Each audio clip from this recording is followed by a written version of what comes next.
తక్కువ సమయంలో ఎక్కువ ఇన్ఫర్మేషన్ తెలుసుకోవడమే స్మార్ట్ పీపుల్ చేసే పని. మెగా వార్తల్లో మీరు మిస్ అవుతున్న మినీ డీటెయిల్స్ మీకోసం. Good evening and welcome to political thought on 4 Sides TV with me Avinash Janagama. రాజ్యాంగం మీద ప్రమాణం చేసిన వ్యక్తులే కక్ష సాధింపు చర్యలకు పాటుపడితే ఎలా? ప్రశ్నించేది ఎవరు? అయినప్పటికీ ఎదురు తిరిగి ప్రశ్నిస్తే జైలు పాలవడం ఖాయమేనా? రాజకీయాల్లో శాశ్వత శత్రువులు, శాశ్వత మిత్రులు ఉండరు. రాష్ట్రంలో రెడ్ బుక్ రాజ్యాంగమే అంతు చిక్కట్లేదని ఒకవైపు రాజకీయ విశ్లేషకులు చమత్కరిస్తూ ఉంటే, మరోవైపు మా నేతలను తిట్టారంటూ కేసులు పెట్టించడం ఇది ఎక్కడికి దారితీస్తోంది?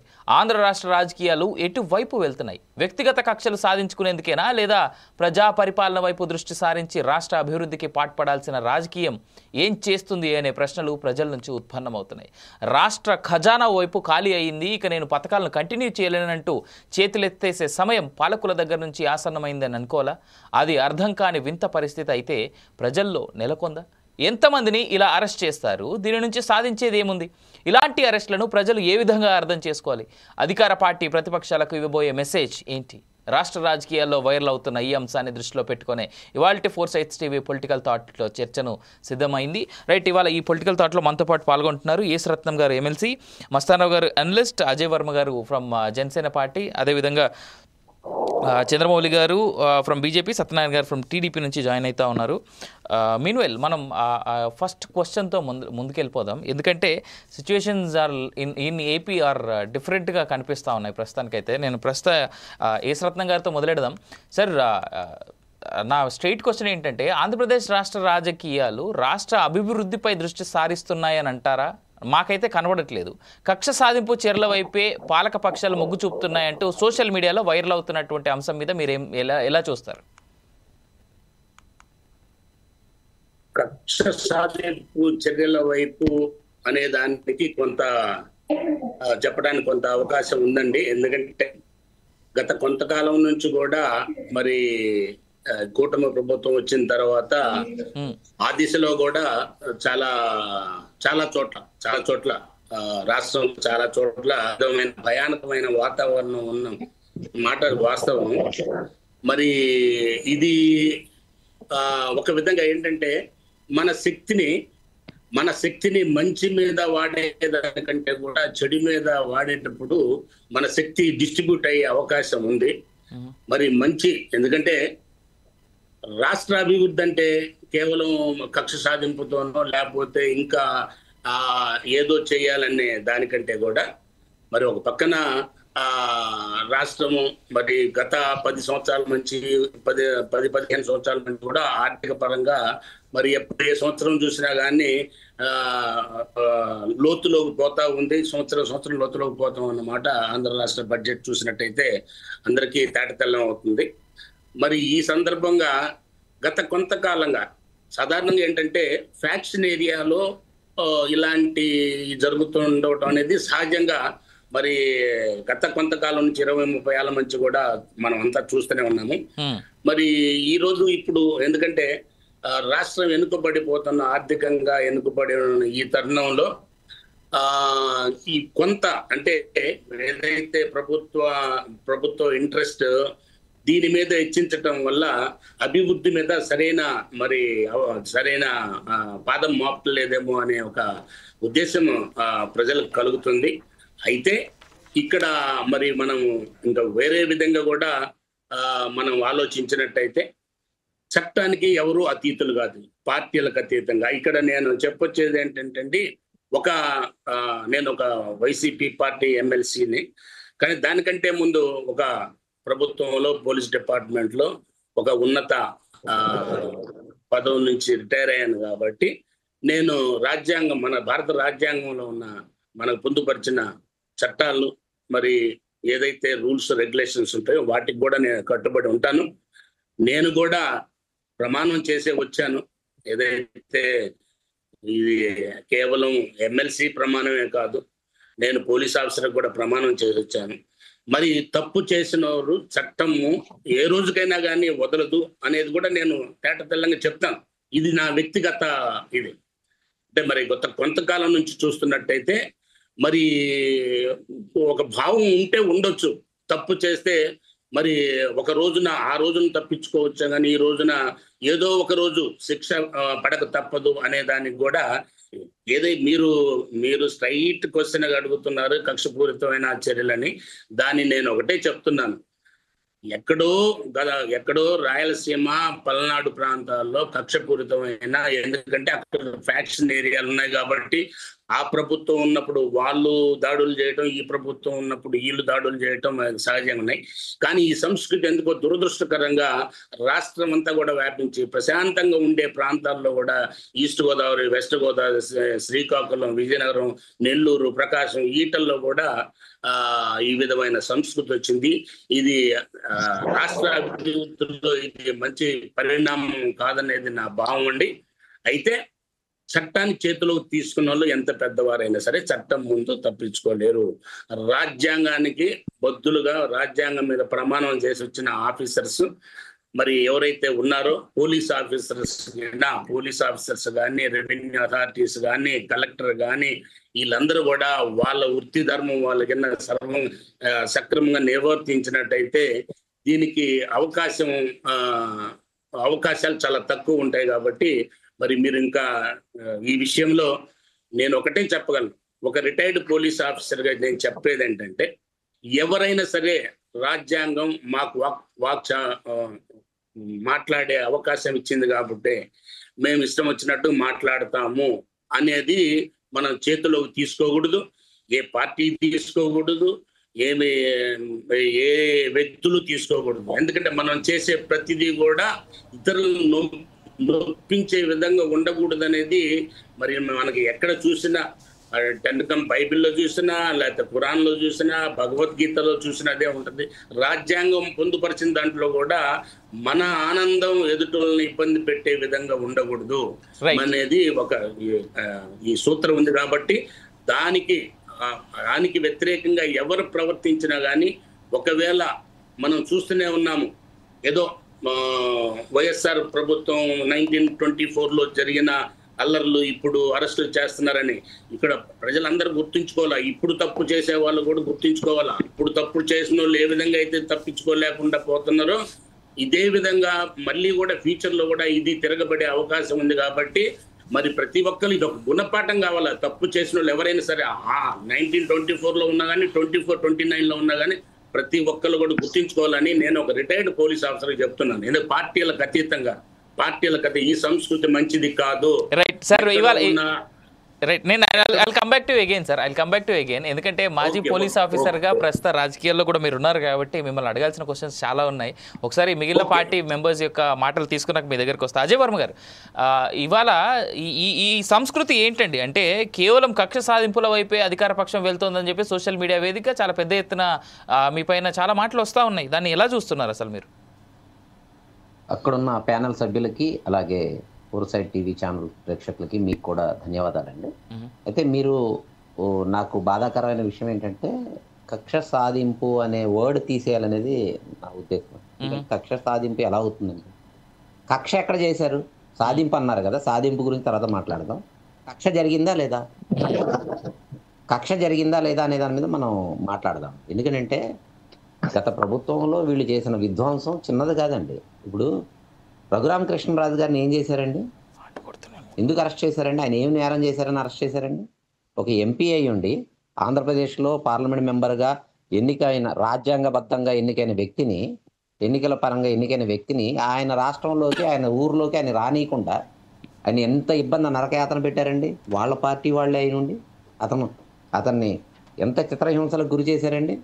అది వాళ్ళ కోర్టు ఆ రోజు వాళ్ళకి రాజ్యాంగం చేతిలో ఉంది, కోర్టు వాళ్ళ అధికారం చేతిలో ఉందని చెప్పి ఆయన కోర్టు ద్వారా సుప్రీంకోర్టుకి వెళ్ళి, ఆయన ఆర్థిక బలమైన వ్యక్తి కాబట్టి సుప్రీంకోర్టు దాకా వెళ్ళి ఆ నిరూపణ చేసుకొని వాళ్ళ కేసు నడిపించే పరిస్థితికి. అంటే అజయ్ గారు ఇక్కడ ప్రశ్న ఏంటంటే, ఐఎమ్ సారీ మిమ్మల్ని ఇంటరప్ట్ చేస్తా ఉన్నా, ఇక్కడ ప్రశ్న ఏంటంటే ఆనాడు వాళ్ళు చేశారు కాబట్టి అదే మేము కంటిన్యూ చేస్తున్నాం అనే యాంగిల్లోనే అదే కక్ష సాధింపు కాదు అంటున్నా. కక్ష గురించి మాట్లాడదాం అన్న, నేను సాధింపు గురించి తర్వాత మాట్లాడతాను. అందుకే కక్ష గురించి చెప్తున్నాను.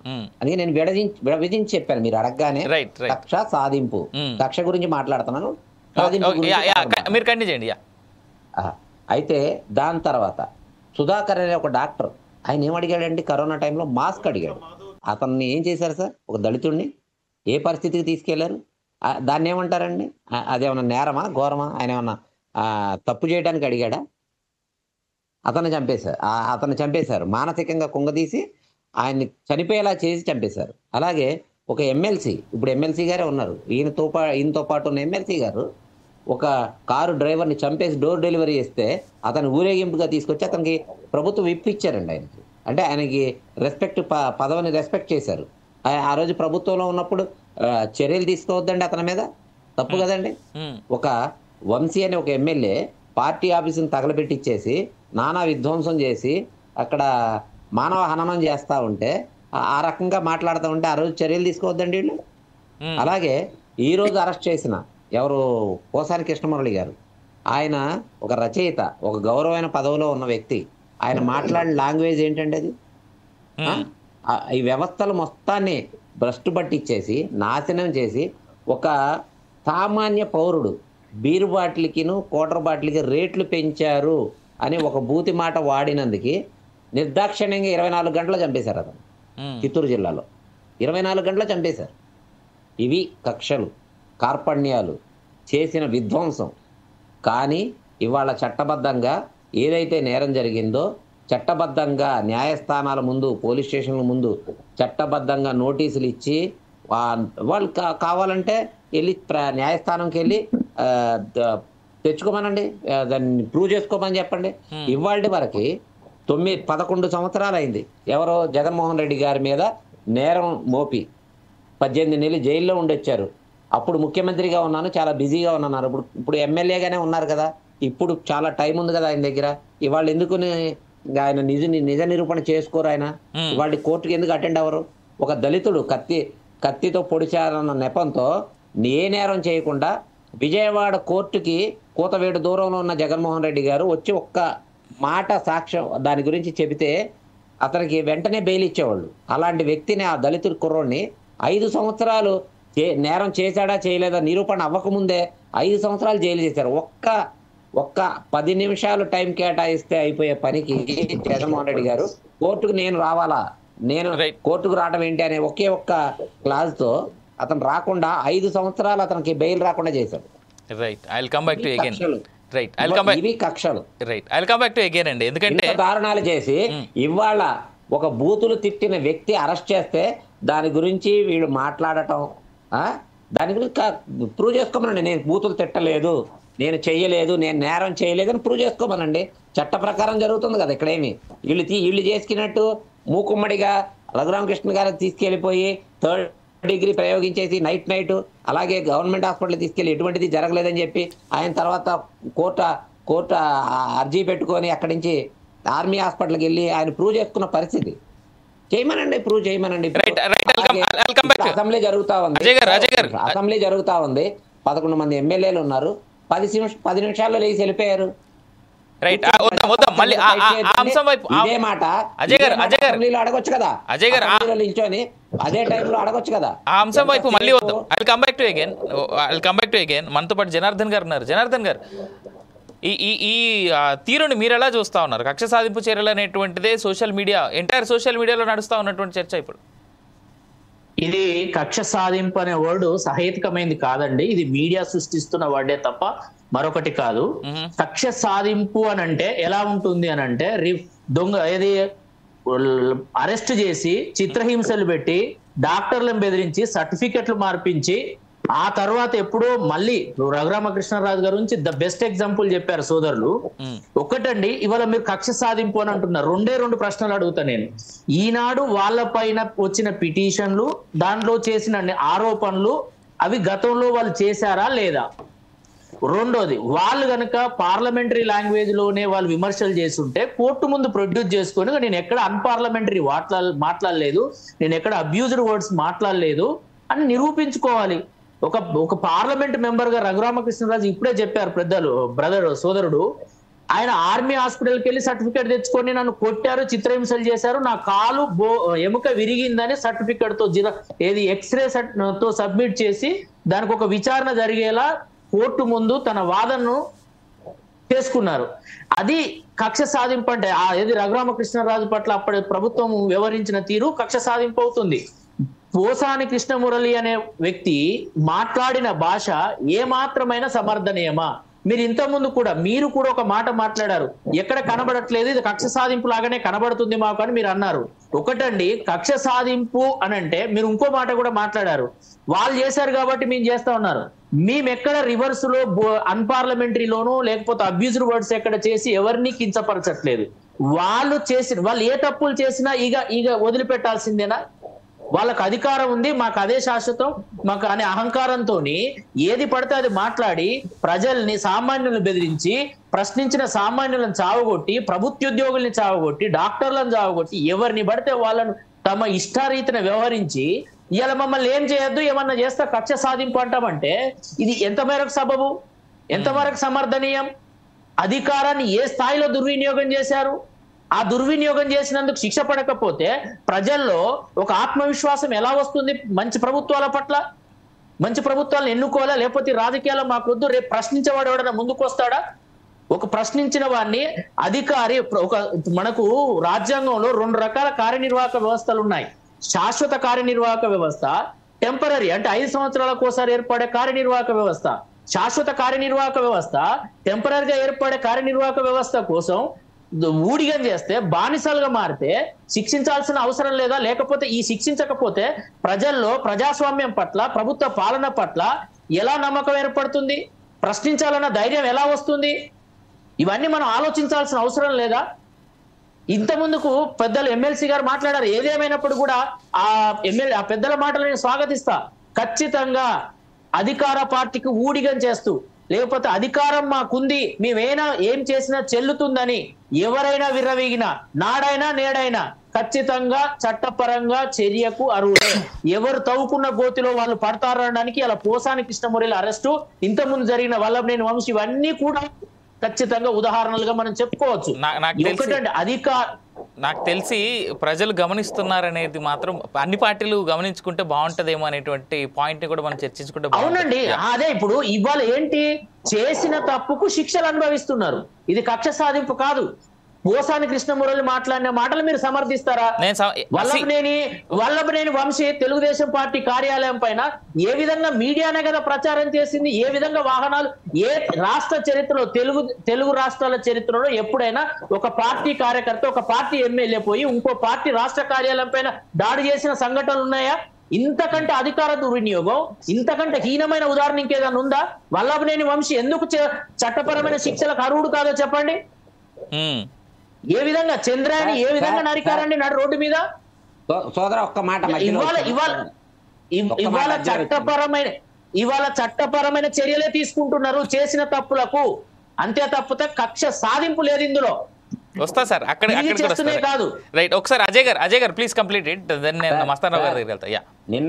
నిన్న కాక మొన్న బోరగడ్డ అనిల్ని అరెస్ట్ చేసినప్పుడు సాక్ష్యాధారాలతో జడ్జి గారి ముందు పెడితే జడ్జి గారు చూడలేకపోయారు, ఆయన మాటలు వినలేకపోయారు. ఏంటి సార్ అది? ఇంటికి వచ్చి రేప్ చేస్తారంటే కూడా గత ప్రభుత్వం వదిలేసింది అతను. ఎంత దారుణమైన పరిస్థితి అది. అంతేకాదండి,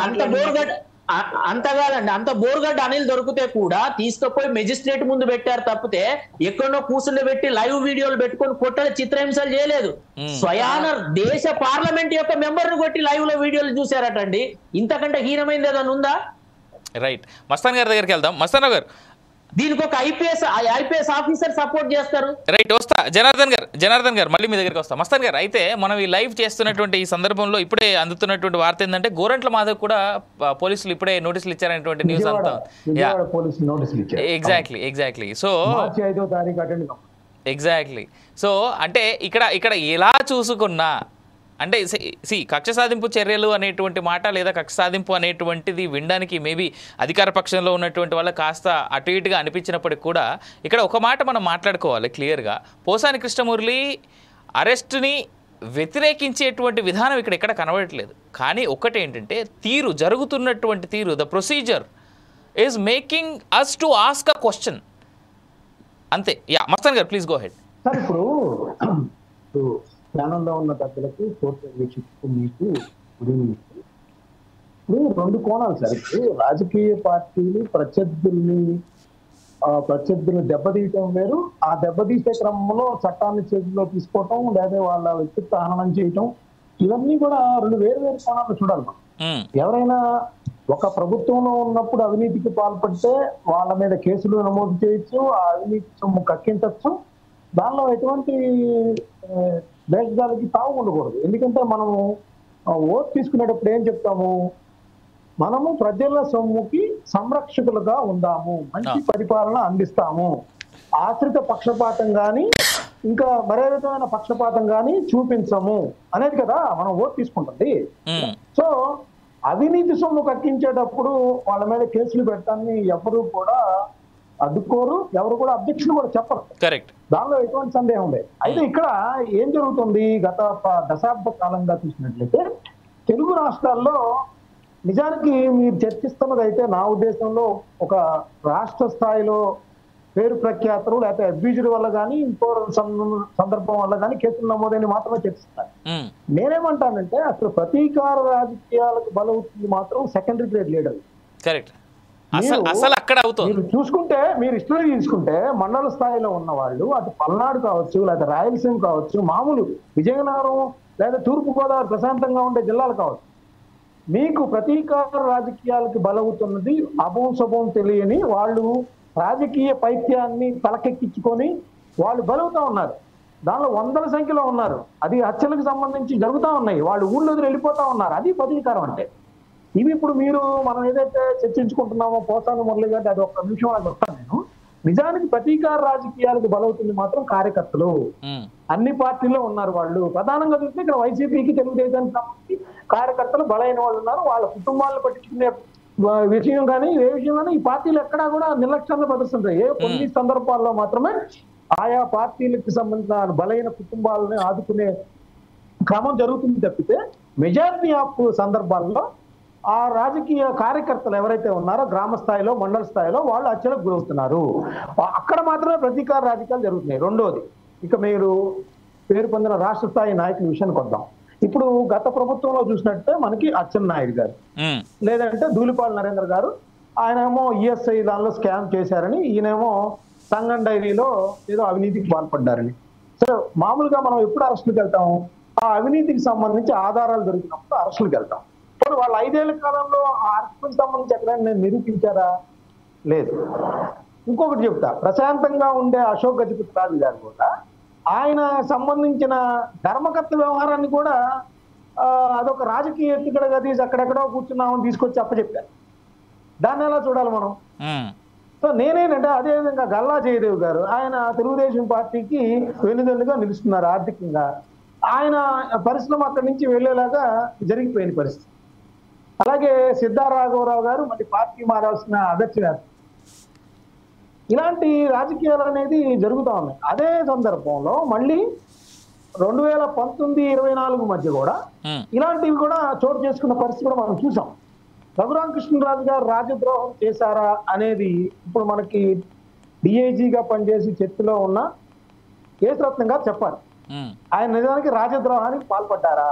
పాల్పడితే భారతదేశ చట్టాలు ఆయన్ని అట్లా ఆ విధంగా 4 సంవత్సరాల పాటు అలా ఉంచుతాయా అనేది సార్ చెప్పాలి.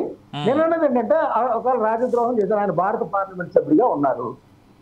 ఆయన అంటుంది ఏంటి, నేను నా నియోజకవర్గానికి వెళ్ళలేకపోయాను, 4 సంవత్సరాల కాలంలో వెళ్ళలేకపోయాను, ప్రధానమంత్రి గారు పాల్గొంటున్నా కూడా అక్కడ పాల్గొనలేని స్థితిలో ఉన్నారనేది ఆయన ఓపెన్ గా చెప్పారు. చాలా పెద్ద స్టేట్మెంట్. ఆయన పుట్టినరోజు నాడు మనం చాలా మందిని పంపించి ఆయన అరెస్ట్ చేశాం. నిజానికి ఒక టెర్రరిస్ట్ నో లేకపోతే సార్ పోలీస్ ఆఫీసర్ గా ఉన్నారు కదా చెప్తా, మామూలుగా భారత పార్లమెంట్ సభ్యులుగా ఉన్న వ్యక్తులు ఒక 2 వెళ్ళి కూడా సార్ మీరు ఇట్లా నేరం చేశారంటే మా దగ్గర నోటీస్ ఇస్తే తీసుకుంటారు. సహకరించకపోతే అది ఒక పెద్ద నేషనల్ న్యూస్ అయింది ఖచ్చితంగా. సో ఆయన అరెస్ట్ చేసిన విధానం మనం చూసాం.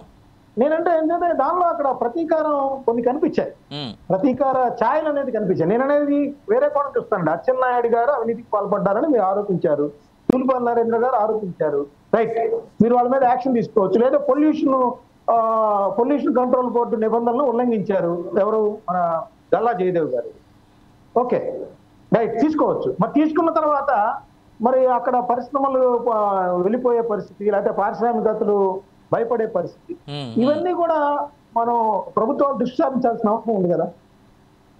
ఇప్పుడు దానివల్ల ఎక్కడ ప్రభావం పడుతుంది? ఇక్కడ రాజకీయ పార్టీల మధ్య భేదాభిప్రాయాలు ఉన్నాయి. ఒకళ్ళకొకళ్ళు అది అవినీతి పరంగా కావచ్చు, లేదంటే ప్రతీకార పరంగా కావచ్చు, లేదా ఆయా ప్రాంతాల్లో ఆ నేతల్ని దెబ్బతీయటం ద్వారా తాము బలపడాలనే ఒక కోణం కావచ్చు. ఏదేమైనప్పటికీ కూడా ఇవన్నీ కూడా ఇక్కడ రాజకీయ అస్థిరతను, లా అండ్ ఆర్డర్ ప్రాబ్లం ఉంది అనేది దీని మీద అల్టిమేట్ గా ఎక్కడ పడుతుంది, అభివృద్ధి మీద పడతాయి. పారిశ్రామికవేత్తలు రావట్లేదు, మనకి కాంట్రాక్టర్లు చూస్తేనేమో ఆ అభివృద్ధి పొందుకు ముందుకు రావడం లేదు. సో ఇదంతా అంటే మనం ఒక కోణంలోనే చూస్తున్నాం. నేను ఇందా చెప్పాను, రాజకీయ కార్యకర్తలేమో ఆ విధంగా బలవుతున్నారు, అది ఏ పార్టీ వాళ్ళైనా కావచ్చు. ఇటు పెద్దవాళ్ళు ఏమో అభివృద్ధి దిశగా చూడాల్సిన వాళ్ళు వాళ్ళ ప్రత్యర్థుల్ని రాజకీయంగా దెబ్బతీయడానికి అనేక కుయుక్తులు, ఎత్తుగడలు వేస్తా కూర్చుంటున్నారు. సో వీళ్ళ కాన్సన్ట్రేషన్ దీని మీద ఉన్నప్పుడు ఆటోమేటిక్ గా అది అభివృద్ధి అనేది పుట్టుపడుతుంది అనేది నా భావం. ఇప్పుడు బాధల్లో అదే సార్, ఇప్పుడు 4 Sides టీవీలో ఈ పూట నేను ఈ డిబేట్ తీసుకోవడానికి కారణం కూడా అదే. వాళ్ళని ఎవరు అరెస్ట్ చేశారు, వీళ్ళని ఎవరు అరెస్ట్ చేశారని కాదు, దీనివల్ల అభివృద్ధి మీద కాన్సన్ట్రేట్ చేయాల్సినటువంటి వ్యక్తులు ఇక్కడ మేజర్ ఇబ్బంది పడుతున్నారని. ఒక విషయం, ఇప్పుడు పోసాని కృష్ణమురళి గారు చేసిన దానిలో ఉంటది. ఆయనలాగా నాకు తెలిసి ఒక ఫేమస్ ఒక రచయిత, ఆయనకి శ్రీ భావాలు, లేదంటే ఆయన మహిళల మీద కొన్ని సినిమాలు తీసిన సందర్భాల్లో చాలా మంచిగా సందేశం ఇచ్చిన సందర్భాలు, ప్రేమించుకుందాం అనుకుంటా నాకు తెలిసి వెంకటేష్ సినిమా, చాలా దానిలో ఒక రేపుకు గురైన స్త్రీని ఏ విధంగా సమాజం బయటికి రావాలనేది ఉంటది. మరి ఇక్కడ వాళ్ళ పార్టీలో ఉన్న గోరంట్ల మాధవ్ గారు రేపుకు గురైన స్త్రీకి సంబంధించి బయటకు వెల్లడిస్తా ఉన్నారు. ఆయన ఏమన్నా స్పందించారా? స్పందించలేదు. పైగా పవన్ కళ్యాణ్ గారి గురించి స్పందించారు. ఆయన ఏమంటారు, ఆయన పవన్ కళ్యాణ్ గారు ఒకవేళ నేరం చేశారు, ఆయన విమర్శించారని అనుకున్నాం. ఆయన్ని విమర్శించండి, పవన్ కళ్యాణ్ గారిని తప్పలేదు. పవన్ కళ్యాణ్ గారి మీద మీరు రాజకీయ విమర్శలు చేయండి, ఏదైనా చేయండి. వాళ్ళ ఇంట్లో లేనప్పుడు వాళ్ళ మహిళలు ఈ విధంగా ఉంటే, వాళ్ళ పిల్లలు ఈ విధంగా ఉంటే అనేది ఎవరు హర్షిస్తారు? ఎవరు హర్షించారు కదా. 100% అసలు అలాంటి స్టేట్మెంట్స్ బోర్గడ్డ అనిల్ కుమార్ గారు మాట్లాడేటప్పుడు, శ్రీరెడ్డి గారు మాట్లాడేటప్పుడు ఎప్పుడైనా జగన్మోహన్ రెడ్డి గారు కానీ వాళ్ళ పార్టీ నుంచి కానీ వాళ్ళతో మాకు సంబంధం లేదు, వాళ్ళు అబ్యూజివ్ లాంగ్వేజ్ వాడుతున్నారు, వాళ్ళ సంఘ వ్యతిరేకులు, వాళ్ళు మేము యాక్సెప్ట్ చేయము, వాళ్ళని ఎంకరేజ్ చేయము అనేది ఎప్పుడైనా చూసారా? మన స్టేట్మెంట్ ఇవ్వడం చూసారా? అసలు ఆ పార్టీ నుంచి అలాంటి స్టేట్మెంట్స్ ఇప్పుడు అడిగితే ఏమంటున్నారు, మీరు వినే ఉంటారు, గుడివాడ అమర్నాథ్ గారు ఓపెన్ లేదు, అసలు మాకు వాళ్ళకు పార్టీ సంబంధం లేదన్నారు. తప్పించుకునే స్టేట్మెంట్ లాగే తప్ప ఇంకేలా కనబడలేదు సార్. పోసాని కృష్ణమురళి గారు చూస్తున్నాం, ఆయన పెద్ద ప్రెస్ మీట్ పెట్టి నాకు ఏ పార్టీతో సంబంధం లేదన్నారు. ఈ రోజు ఏ పార్టీతో సంబంధం ఉందని మనం గమనిస్తామని చెప్పండి, నేనేం మాట్లాడను కానీ. కరెక్ట్ అరెస్ట్ అయిన తర్వాత ఏ పార్టీతో సంబంధం ఉంది? ఏ పార్టీ లీగల్ సెల్ వాళ్ళు వస్తున్నారు? ఏ పార్టీ నాయకులు అక్కడికి వెళ్తున్నారు? లీగల్ సెల్ పార్టీ నాయకులు వదిలేయండి సార్, లీగల్ సెల్ పార్టీ నాయకులు వదిలేండి. డైరెక్ట్ వైఎస్ జగన్మోహన్ రెడ్డి గారే స్టేట్మెంట్ ఇచ్చారు. ఆయన వైఫ్ కి కాల్ చేసి మొత్తం మన టీం అంతా ఉంది అని చెప్పారు. మరి ఆయన ఏ పార్టీతో సంబంధం లేదంటున్నారు. రైట్ విషయం కూడా వస్తాను సార్, ఒక్క నిమిషం లెట్ మీ కంప్లీట్.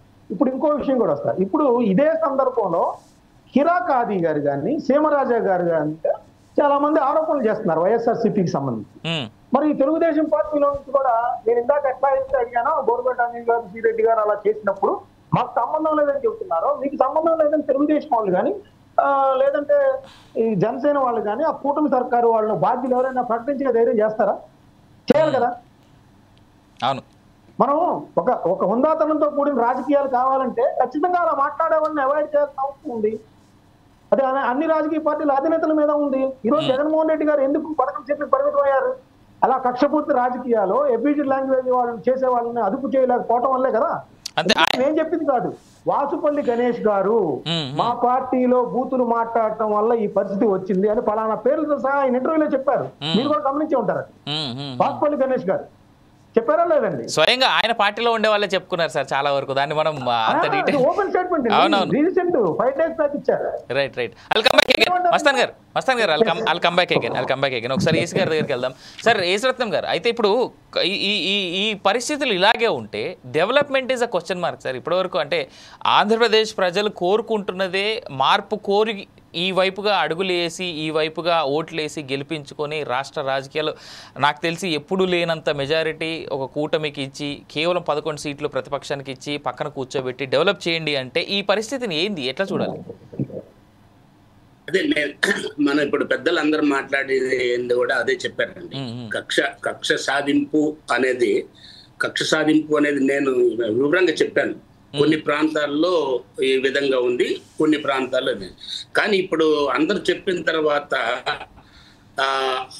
ముఖ్య ఉద్దేశం అయితే ఒకటే కనపడుతుంది. ఎక్కడైతే చట్టాలని చేతిలోకి తీసుకొని మమ్మల్ని ఎవరు ఏం చేయలేరనే భావంతో ఏ పార్టీ వారు చేసినా కానీ మరి ప్రభుత్వం మరి ఎవరైతే పరిపాలనలో ఉంటారో వారు తప్పనిసరిగా వారి పని వారు నిర్వర్తించాల్సిందే. తప్పు చేసిన వాళ్ళు శిక్ష పడే విధంగా చేయాల్సిందే. ఇప్పుడు పోసాని కృష్ణ గారు విషయంలో మరి ఏం జరిగిందో నాకు తెలియదు, కానీ ఈ సోషల్ మీడియాలో చూస్తుంటే నిజానికి, ఎందుకంటే వారు ఆల్రెడీ పోలీస్ కస్టడీ నుంచి ఐ థింక్ జ్యుడిషియరీ కస్టడీలోకి వెళ్ళారు. అంటే న్యాయపరమైన న్యాయమూర్తుల ఇదిలోకి వెళ్ళిపోయారు. కాబట్టి ఇటుపక్క మరి రాజు గారు ఎంపీ రాజు గారు కానీ, అదేవిధంగా ఇంకా మరి పోసాని కృష్ణ గారు కానీ, మరి గన్నవరం వంశీ గారు కానీ వీళ్ళు చూసినట్టయితే వాళ్ళ గురించి, ఎందుకంటే ఆల్రెడీ కోర్టులో జరిగేటప్పుడు మనం ఎక్కువగా చర్చించడం కరెక్ట్ కాదు. కానీ ఒకటి మాత్రం వాస్తవం, ఏదైతే మనం సోషల్ మీడియాలో మీరు ఇప్పుడు సమాజంలో మీడియా, ప్రింట్ మీడియా కానీ లేదా ఎలక్ట్రానిక్ మీడియా కానీ, అదేవిధంగా మళ్ళా మీరు డిబేట్ కండక్ట్ చేస్తారంటే మేము ప్లాట్ఫామ్ మీద 4 అంటే ఇట్లాంటి ఒక 100 టీవీలు ఉన్నాయంటే 100x4 ప్రతిరోజు కూడా కొన్ని వందల మంది ఈ ప్లాట్ఫామ్ మీదకి వచ్చి ప్రజలకు మనం మెసేజ్ పంపించే విధంగా ఉండాలా. ఆ మెసేజ్ ప్రజలకి రాష్ట్ర అభివృద్ధికి మరియు దోహదపడేటట్టు ఉండాలనేది మీరు చేసే కృషి. మరి దాంట్లో మాలాంటి వాళ్ళని స్వాములు చేయటం అనేది చాలా మరి సంతోషించాల్సిన విషయం. అయితే ఇక్కడ ఏంటంటే ఇది ఎవరో చేశారు, కక్షపూరితమైన జరుగుతున్నాయి అనే దానికంటే కూడా కొన్ని ప్రాంతాల్లో ఏంటంటే మరి ఈ విధమైన జరుగుతుంది కాబట్టి నేను కొన్నిటిని ఉదాహరించాను. ప్రశాంతం ఉండే ప్రాంతాల్లో కూడా ఇలా జరుగుతున్నాయని. రాష్ట్ర అభివృద్ధి అని అంటే కేవలము ఒక ఏది ఇండస్ట్రియల్ గానో లేకపోతే ఇంకో రాష్ట్రంలో ఆ డెవలప్మెంట్ అవ్వాలంటే డెవలప్మెంట్ రాష్ట్ర అభివృద్ధి అని అంటే ఇవన్నీ కూడా సామాజిక పరంగా, ఆర్థిక పరంగా, మరి ఈ ఏదైతే రక్షణ, ఏదైతే రాష్ట్రంలో శాంతి భద్రతలు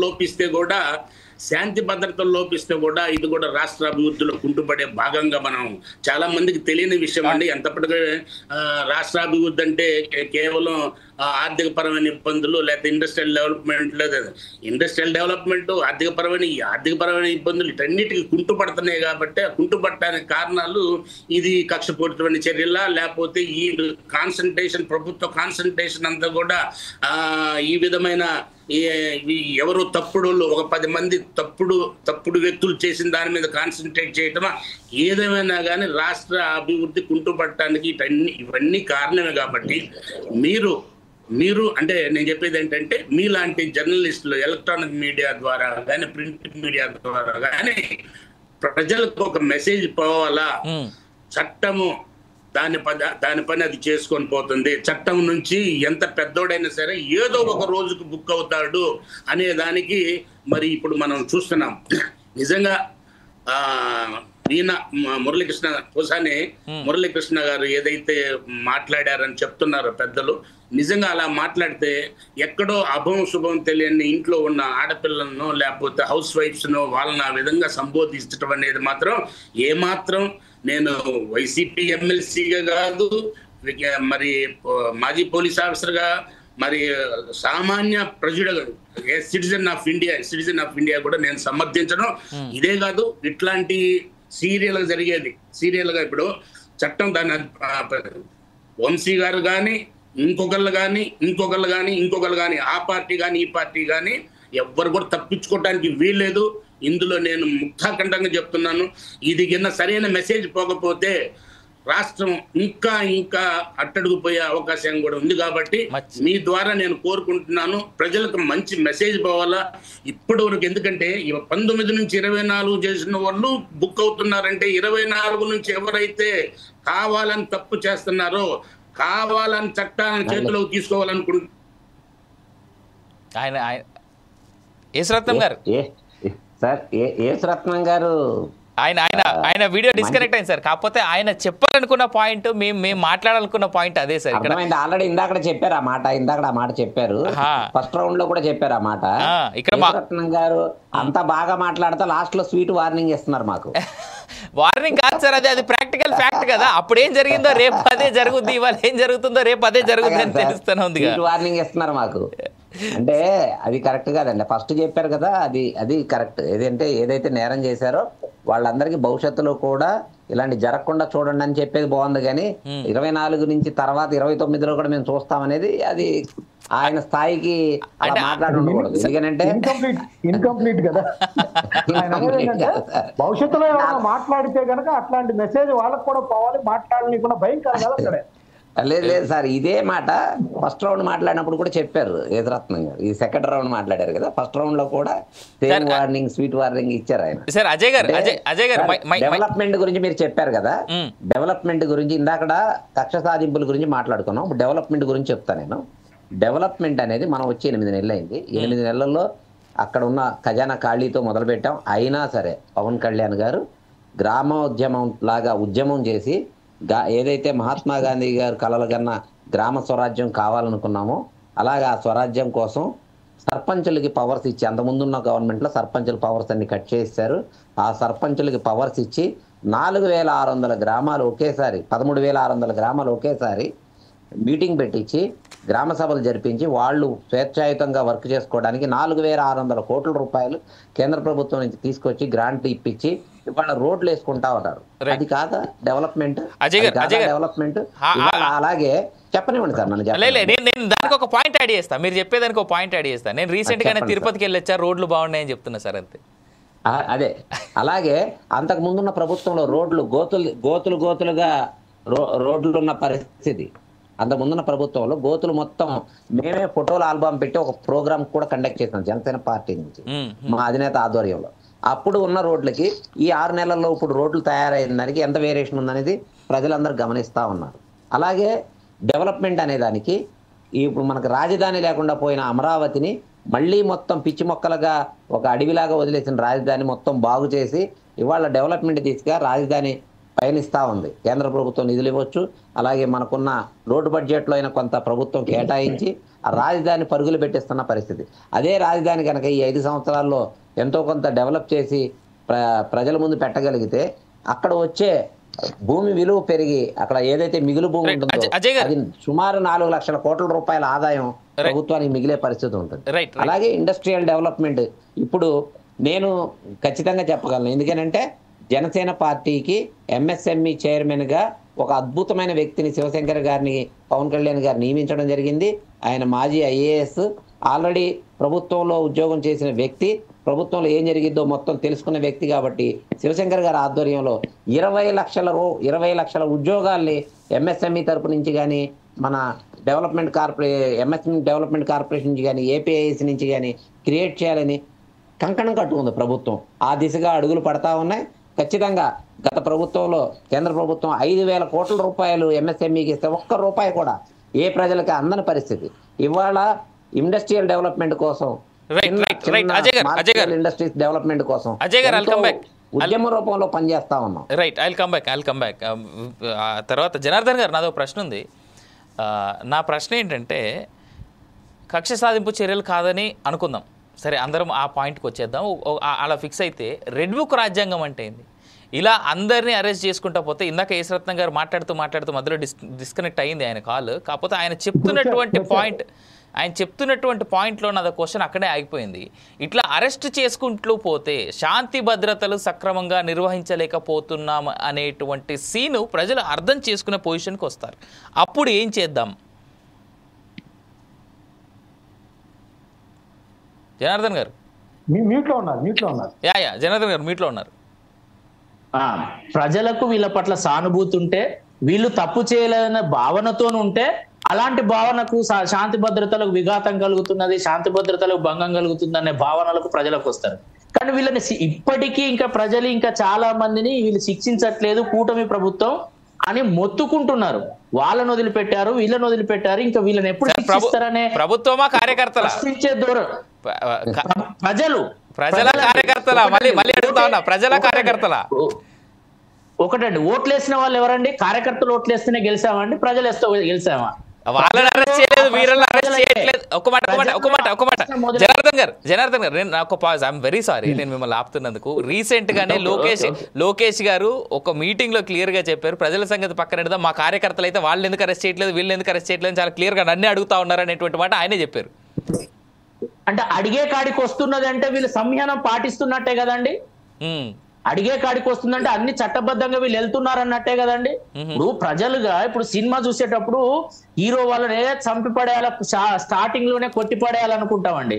హీరోకి అసలు కష్టాలే రావద్దు అనుకుంటాం, కానీ క్లైమాక్స్ దానికి వెళ్తా ఉంటుంది. అలాంటిది ఇక్కడ కార్యకర్తలు వాళ్ళని ఎప్పుడు శిక్షిస్తున్నారని అంటే ఇంకా మేము కక్ష సాధింపులకు పోవట్లేదన్నట్టే కదండి. అన్ని చట్టబద్ధంగా వెళ్తున్నట్టే కదండి. చట్టబద్ధంగా వెళ్తున్నాం. స్వయాన రాష్ట్ర ముఖ్యమంత్రి చంద్రబాబు నాయుడు గారు ఒక మీటింగ్ లో చాలా స్పష్టంగా చెప్పారు, మనం కక్ష సాధింపులకు వెళితే వాళ్లకు వీళ్లకు తేడా ఏమున్నదని ప్రజలు ఆలోచిస్తారు, మనం తేడా చూపెట్టాల్సిన అవసరం ఉంది. అంతేకాకుండా తప్పు చేసిన వారికి శిక్ష పడేలా చూడాల్సిన బాధ్యత కూడా ప్రభుత్వం పైన ఉంది. ఇంతకంటే గొప్ప వివరణ ఎవరు ఇవ్వలేరండి. ఆయన 2 మాటలు చెప్పాడు చాలా సూటిగా. కార్యకర్తల్ని నాయకులను పట్టుకుని అందరం ఇబ్బందులు పడ్డాం, జైళ్ళకి వెళ్ళాం, చిత్రహింసలు అనుభవించాం, కానీ ప్రజలు మనల్ని ఒక గొప్ప నమ్మకంతో గొప్ప మ్యాండేట్ ఇచ్చారు. మనం కూడా కక్ష సాధింపులకి వెళితే వాళ్లకు వీళ్ళకు తేడా లేదు, 2 దొందే అనుకుంటారు అంటారు. కాబట్టి కక్ష సాధింపులు ప్రతిపక్షం మీద చేస్తున్నారా లేదా కానీ ఉమ్మడి ప్రభుత్వంలో పాత దొంగ కేసులు పెట్టిన మా కేసులు తీయడానికి కూడా వాళ్ళ ఖాళీ లేదు. మా మీద సాధిస్తున్నట్టు కేసులు ఏం చెప్పాలి సార్? మా మీద కేసులే తీయలేదు, వాటి వరకు 8 నెలలైంది, 8 నెలలు వాటి వరకు మా మీద కేసులే తీయలేదు. అంతే కదండి. ఇప్పుడు స్వయాన మంత్రులుగా ఇప్పుడు పనిచేస్తున్న వాళ్ళ మీద ఉన్న కేసులు కూడా ఇప్పుడు తీయించేసుకోలేకపోయారు అధికారం చేతిలో పెట్టుకొని. ఎందుకు అంటే ఒకటండి, మనం అనుకున్నంత సులువు కాదు. ఒకసారి కోర్టుకు వెళ్ళిన తర్వాత చట్టం, గతంలో మీకు కొంత అనుభవం ఉండొచ్చు, జగన్మోహన్ రెడ్డి గారు వచ్చాక చాలా ఎఫ్ఐఆర్లు రద్దు చేపిస్తే కోర్టు జోక్యం చేసుకుంది ఆ విషయంలో. కాబట్టి మన ఇష్టం, ఒకసారి ఎఫ్ఐఆర్ అయిన తర్వాత కోర్టుకు వెళ్ళి ఛార్జ్ షీట్ పడ్డ తర్వాత అక్కడ విచారణలో కొట్టివేయబడాల్సిందే తప్పితే ప్రొసీజర్ ఫాలో కావాల్సిందే కోర్టు. అంతే. కోర్టుకు ఛార్జ్ షీట్ వెళ్ళింది అని అంటే, కోర్టుకు ఛార్జ్ షీట్ వెళ్ళిందంటే అది ప్రొసీజర్ ఫాలో కావాల్సిందే. దాంట్లో మనకు అధికార పార్టీ అనో ప్రతిపక్షమనో ఎలాంటిది తేడా ఉండదు. కాబట్టి మనం మరి అధికార పార్టీ అని అంతకంటే మించి చేసేది ఏం లేదు. ఎందుకంటే కోర్టు పరిధిలో ఉన్న తర్వాత అధికార పార్టీ జోక్యం చేసుకోవడానికి ఛార్జ్ షీట్ మన చేతుల్లోనే ఉంటుంది. ఛార్జ్ షీట్ అనేది మన చేతుల్లో. ఒకటండి ఛార్జ్ షీట్ పడ్డ కేసులు ఎన్నో ఉన్నాయి, ఫాల్స్ ఛార్జ్ షీట్లు పడ్డ కేసులు ఎన్నో ఉన్నాయి. Correct right. కాబట్టి నా మీదే 3 కేసులు పడినాయి. నేనేం చెప్పను. ఇప్పుడు విజయవాడ కనకదుర్గమ్మ గుడిలో 3 సింహాలు దొంగతనం జరిగితే దొంగతనం చేసిన దొంగలు వదిలేశారు, అడిగినందుకు మా మీద కేసులు కట్టారు, 3 కేసులు నా మీద. అదే ఇప్పుడు అది. కాబట్టి ప్రొసీజర్ ని ఎక్కడా ఫెయిల్ చేయట్లేదు. రెండోది ఒకటి ఏంటంటే, ఇప్పటికీ వైసీపీ వాళ్ళు దాన్ని అంటే రిసీవ్ చేసుకోవాల్సింది ఏంటంటే, ఏ ఒక్కరిని చిత్రహింసలకు గురి చేయట్లేదు. స్వయాన వాళ్ళు పోలీసులు తీసుకెళ్లి ఖచ్చితంగా మా గవర్నమెంట్ హాస్పిటల్లో అంటే సంబంధిత వైద్య చికిత్సల కోసం సబ్మిట్ చేసి మెజిస్ట్రేట్ ముందు సబ్మిట్ చేస్తున్నారు. అంటే ప్రొసీజర్ ఫాలో అవుతున్నారు, చట్టబద్ధంగా ఫాలో అవుతున్నారు. ఆ తర్వాత వాళ్ళు ఎవిడెన్స్ ప్రైమా ఫసి చూపెట్టిన తర్వాతనే కోర్టు బెయిల్ ఇవ్వడం కానీ లేకపోతే రిమాండ్ కు పంపించడం జరుగుతున్నది. అంటే ఇక్కడంటే మీకు వారికి న్యాయస్థానానికి కక్ష సాధింపులు అంటే ఏముండే కదండి, అధికార పార్టీ ప్రతిపక్షం అనేది ఏముండదు కదండి. ప్రైమా ఫసి లేకుండా ఏ కోర్టు అయినా ఏ న్యాయమూర్తి అయినా రిమాండ్ కు పంపిస్తాడా? కాబట్టి మనం ఒకటండి, మేము తప్పులు చేశాం, మేము మమ్మల్ని శిక్షించొద్దు, శిక్షిస్తే కక్ష సాధింపు అంటే అది కాదు. వ్యవస్థ అనేది ఉంది, ప్రొసీజర్ అనేది ఉంది. మేము దోసుకొని తిన్నాం, మా దోపిడిని బయట పెడితే వాళ్ళు చూసారు కావాలని కక్ష తీర్చుకుంటారంటే ప్రజాధనం వృధా అయినప్పుడు తప్పదు కదండి.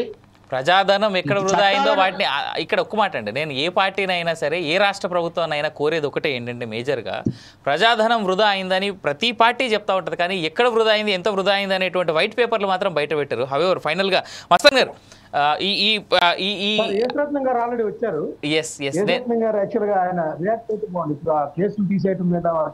కరెక్ట్ యా సార్ యశ్రత్నం గారు నిజంగానే ఇప్పుడు ఇప్పుడు మీ ప్రభుత్వం ఉన్నప్పుడు అంటే మీ ప్రభుత్వం అనొద్దేమో, వైసీపీ ఉన్నప్పుడు కొన్ని కేసులు అలా సరదాగా తీశారు. మీరు కాదు సార్, నేను అనేది నేను మొట్టమొదటి చెప్పా, నేను ప్రమాణం కంటే కూడా ముందు పోలీస్ ఆఫీసర్ ప్రమాణం చేసి వచ్చాను. నేను తప్పు నెట్టి పరిస్థితుల్లో సమర్థించను. ఎవరు మెచ్చుకున్నా మెచ్చుకోకపోయినా కానీ నేను I'm citizen of India, then senior retired police officer గానే మాట్లాడుతున్నాను. ఇది మీ ద్వారా ఒక మంచి అవకాశం మాలాంటి ఇప్పుడు వర్మ గారు కానీ, లేకపోతే జనార్దన్ గారు కానీ, లేకపోతే మస్తాన్ రావు గారు కానీ లాంటి ఇంటలెక్చువల్స్ ఒక ప్లాట్ఫామ్, ఇలాంటి ప్లాట్ఫామ్ మీద రోజు కొన్ని వందల మంది వస్తుంటారు. ప్రజలకి మంచి మెసేజ్ పంపించాలి. ప్రజలకి ఒక మంచి మెసేజ్ పంపించాలంటే ఈ ఎలక్ట్రానిక్ సాధనాలు, ప్రింట్ మీడియా సాధనాలు చాలా ముఖ్యం. కాబట్టి నేను ఒకటే కోరుకుంటున్నాను, ఎస్ ఇప్పుడు ఏదైతే సార్ యేసరత్నం గారు మళ్ళీ పోయింది. రైట్, ఫైనల్ గా మస్తాన్ గారు మీ కంక్లూజివ్ కామెంట్ ఒక లైన్ లో చెప్పేస్తే కంక్లూడ్ చేసేద్దాం. ఖచ్చితంగా అండి. అంటే ఇప్పుడు ఇటీవల పేర్ని నాని గారు ఒక ఎగ్జాంపుల్ చెప్పారండి. చంద్రబాబు నాయుడు గారు కొల్లి రవీంద్ర గారు వెళ్ళి అడిగితే వాళ్ళ మిసెస్ ని జయప్రద గారిని అరెస్ట్ చేయాలంటే అట్లా ఇంట్లో ఆడవాళ్ళ మీద మనం ప్రయోగించుకొని మన టార్గెట్స్ ఏదైనా ఉంటే ఎవరైతే రాజకీయాల్లో ఉన్నారో వాళ్ళే అని ఒక స్టేట్మెంట్ ఇచ్చారు. అది మనం చెప్పింది కాదు, పేర్ని నాని గారు వైసీపీ కేంద్ర కార్యాలయంలో కూర్చొని చెప్పారు. అదేవిధంగా పవన్ కళ్యాణ్ గారు తన చర్యల ద్వారా అంటే కిరణ్ రాయల్ లాంటి ఒక క్రియాశీలక జనసేన కార్యకర్తను కూడా ఒక మహిళ నుంచి ఆరోపణలు రావడంతో పక్కన పెట్టేశారు. సో ఇలాంటి నిర్ణయాలే వైఎస్ఆర్సీపీ నుంచి జగన్మోహన్ రెడ్డి గారి నుంచి కూడా ప్రజలు ఆశిస్తున్నారు. దాని మీద ఆ విధమైన ఆయన ఒక వీటో లాగో లేకపోతే వాళ్ళ పార్టీకి సంబంధించిన కార్యకర్తలతో ఒక పిలుపు ఇవ్వటం ద్వారా మహిళలకు సంబంధించి మనం ఎవరూ కూడా అబ్యూజ్ చేయొద్దు, రాజకీయ ఎత్తుగడలో రాజకీయ విమర్శలు చేసుకుందాం, పాలసీల మీదే మాట్లాడటం, వ్యక్తిత్వ హననాల కంటే కూడా పాలసీలు, ఆంధ్రప్రదేశ్ అభివృద్ధి, విభజన తర్వాత మనకు ప్రత్యేక హోదా కూడా ఇవ్వకపోవడంతో అభివృద్ధి కుంటుపడుతుంది. కాబట్టి మనం కాన్సన్ట్రేషన్ ఆన్ దట్. అందుకని ఈ అబ్యూజులు కానీ ప్రతీకార రాజకీయాలు కానీ విడనాడాలి అనే ఒక పిలుపుని అన్ని రాజకీయ పార్టీలు, దానిలో స్పెషల్లీ వైసీపీ కూడా ఆ విధంగా ఇస్తే బాగుంటుందని నాకు. రైట్, థ్యాంక్ యూ మస్తాన్ గారు. రైట్, ఈ పూట నాతో పాటు పొలిటికల్ థాట్లో పాల్గొన్నందుకు యేసరత్నం గారికి, జనార్దన్ గారికి, అజయ్ వర్మ గారికి, మస్తానరావు గారికి అందరికీ ధన్యవాదాలు. మరో అంశంతో మళ్ళీ కలిసే కంటే ముందు ఒక్క మాట, 4 Sides టీవీ కానీ పొలిటికల్ థాట్లో అవినాష్ కానీ చెప్పేటువంటి మాట ఏంటంటే, వాస్తవానికి సరే వాళ్ళు తప్పులు చేశారు కానీ మీరైనా తప్పులు చేయకుండా ఉండండి అని మాత్రమే కూటమి ప్రభుత్వానికి సజెషన్ ఇస్తున్నా. అయితే వాళ్ళు చేసినటువంటి తప్పులు ఏవైతే ఉన్నాయో అవి ప్రజాక్షేత్రంలో ప్రజల ముందు పెట్టండి. ఇందాక కూడా డిస్కషన్లో అన్నటువంటి మాట, చాలా డిస్కషన్స్లో ప్రతి పార్టీ చెప్పేటువంటిది వాళ్ళు తప్పులు చేశారని, వాళ్ళు ఇంత తిన్నారు అంత తిన్నారు, బట్ దానికి సంబంధించినటువంటి లెక్కలు పెట్టండి ముందు అంటే మాత్రం ఏ పార్టీ పెట్టదు. కనీసం ఇప్పటికైనా కూటమి ప్రభుత్వం ఆ లెక్కలన్నింటినీ బయట పెట్టి ఎందుకు తప్పులు చేశారు, ఎలాంటి తప్పులు చేశారని ప్రజలకు అర్థమయ్యేలాగా చేసి కనుక మీరు ముందుకు వెళ్ళగలిగినట్టయితే ట్రస్ట్ మీ ఆన్ దిస్, మీరు అనుకుంటున్నట్టుగా ఎక్కువ కాలం మీరే అధికారంలో ఉండేందుకు ఆస్కారం అయితే ఉంటుంది. ఇక మిగిలింది ఓటర్ చేతిలో ఉంటుంది, తను ఎప్పుడు ఎవరికి ఓటు వేయాలనుకుంటాడో వాళ్ళకి వేస్తాడు. కాబట్టి ఇది వాళ్ళ పొలిటికల్ థాట్. నేను మీ అవినాష్ జనగామ, సైనింగ్ ఆఫ్.